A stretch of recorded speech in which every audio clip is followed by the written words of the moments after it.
All right, here we go. Keep going here in my spooky, spooky house. And boom. That was easy enough. That is the basic outline or contour line of my house. Now, the house has windows in the inside, which you could put anywhere. Maybe a little one over here. A couple windows here. I do want to have some sort of windows or doors on my house because it makes it more than just black. If you don't have any windows, it's really difficult to see through because the rest of it's all going to be black. So if I want a good silhouette of something, some details in the insides have to be kind of clear. For instance, the eyes of the cat are clear, the eyes and the mouth of these ghosts are clear, and these windows are clear. That just gives more detail inside of our silhouettes that we're drawing. Okay, and then you're going to use your Sharpie and very carefully fill them up. I made my house a little bit big, so it's going to take me longer to fill it up with this Sharpie marker than I kind of wanted to. But a good tip for filling in large areas with a Sharpie is actually to turn. So instead of going straight up and down, turn your Sharpie sideways and you can get that longer, broader side of your Sharpie, in which you can fill in more color. Now, we will be painting this, which is why I used a Sharpie. If you have a crayon will also work just fine. So I'm going to color in half with a Sharpie, and then I'm going to show you what it looks like if you wanted to color it in using a crayon instead. Now, it's not going to be as dark, but if you kind of press very firmly, it will give a really good effect. So it'll still be dark, not as dark as the Sharpie, of course, but it will still look black, which is what we kind of wanted anyway. So the rest of my house, I'm going to show you with a crayon because you could do both. If you have crayons, which we need for this project, you could use them as well. Color on it. All right, now I have my basic house done. And that's the difference between the Sharpie and the crayon. Now we want to draw probably 2 or 3 more things. So maybe some things that are flying in the air, some things that are stationed on the ground.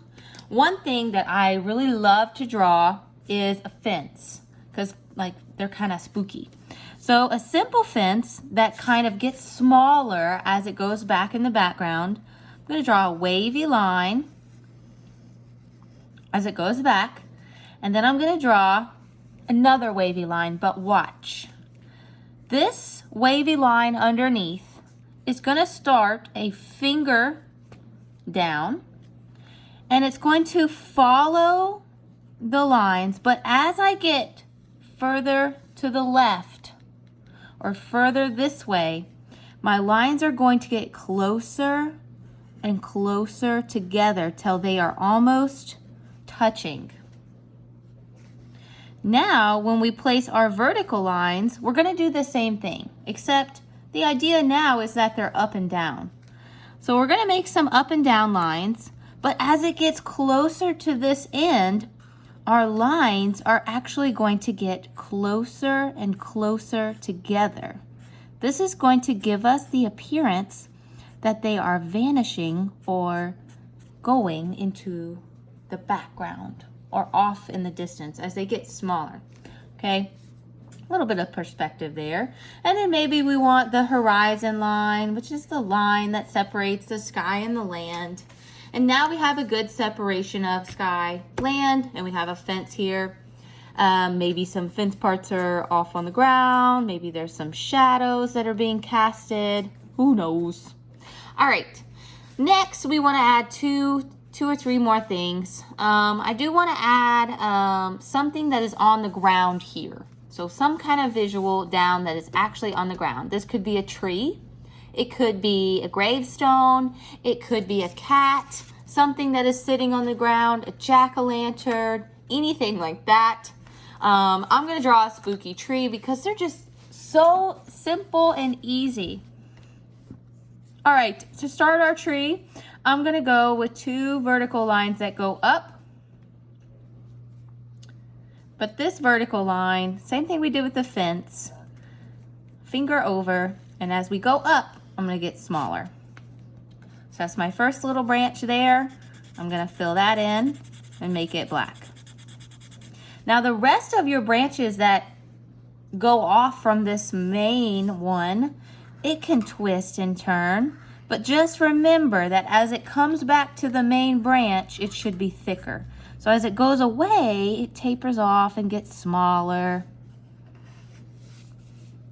And then as it comes closer, make it thicker to resemble an actual tree. But of course, it could be spooky. It could have spiral lines in here, curling. Make it spooky. All right. I'm gonna make the little base a little bit bigger. All right, spooky tree, spooky house or castle, fence, and now we want to draw something else on the ground here. I think I'm going to draw a spooky cat. I'm going to try and draw this spooky cat right here. So just like we did the house, I'm going to follow those contour lines of the cat. I know that it has a big arched back, so I'm going to draw that first. Big arching back. And I also notice that it has a big curved tail. So I'm going to draw the big curved tail. The big curved tail also comes back down. And then let's go for the head this time. It has a cheek, comes up to a pointy ear, a curved line for the top of the head, pointy ear again, a cheek. We have the head now. Inside of the head, we have 2 ovals for eyes. We're gonna leave those clear. Now we have his paw that comes down. His little feet, paw that comes up, leg that goes up, another leg that comes down, little paw, another leg that comes back up, curved line, and the back feet. All right, basic contour lines of a very, very scary cat. And then, like I said, you can use your Sharpie to fill in some of these shapes here. Or you can use your crayon. I love how crayons color. If you press hard enough, you can get a really nice solid color, especially with a black. And it works very, very well. All right, the last thing I'm going to draw in my sky is a bat. And bats are also very easy as well. So I'm going to draw a V. This is the top of my bat's head.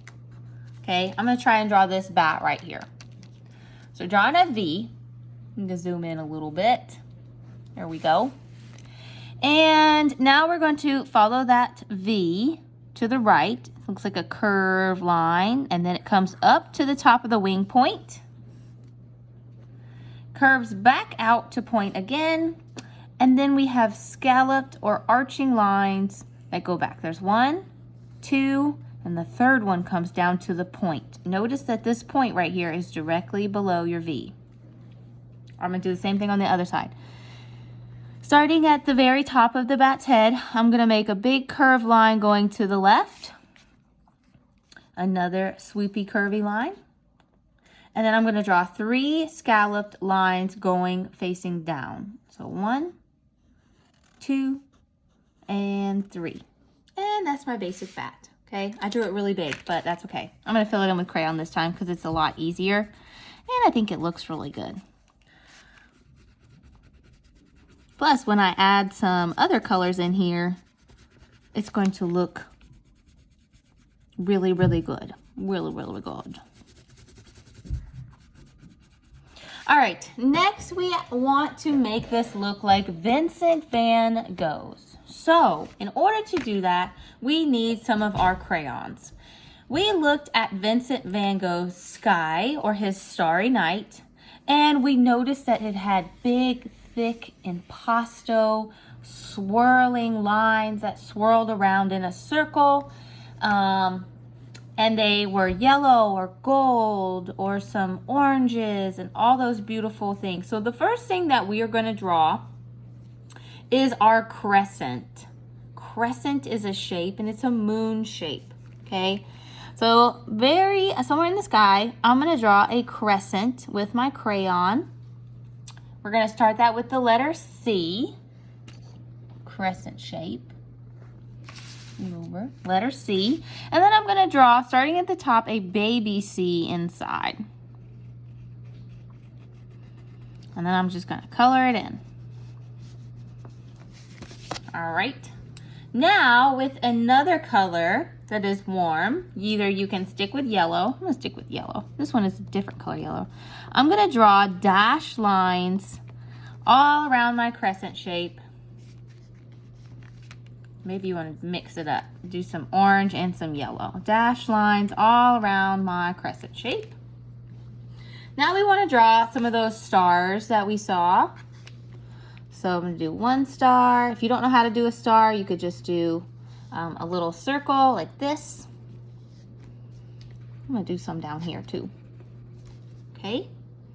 And then surrounding these circles, just like we did our crescent moon shape, we are going to make those thick impasto lines. So we're going to circle them with dashed lines. Make sure you're pressing down. Dashed lines, that circle around them. Dash, dash, dash. With yellows and oranges. Some nice warm colors. If you have a tan, that would look good too. Now it's starting to look like something Vincent van Gogh painted. All these thick lines. Oop, got this one. Okay, now in the areas that do not have the yellow swirling, you're going to add a little bit of blue. So, surrounding these, you're just going to add dashed blue lines. You can even add a little bit of green if you want. Purple if you want. That gives a nice color. But we're going to fill the rest of this space in with blues, purples, greens, but dashed. Make sure they are dashed and make sure they circle around some of your yellows. So I'm going to finish that up.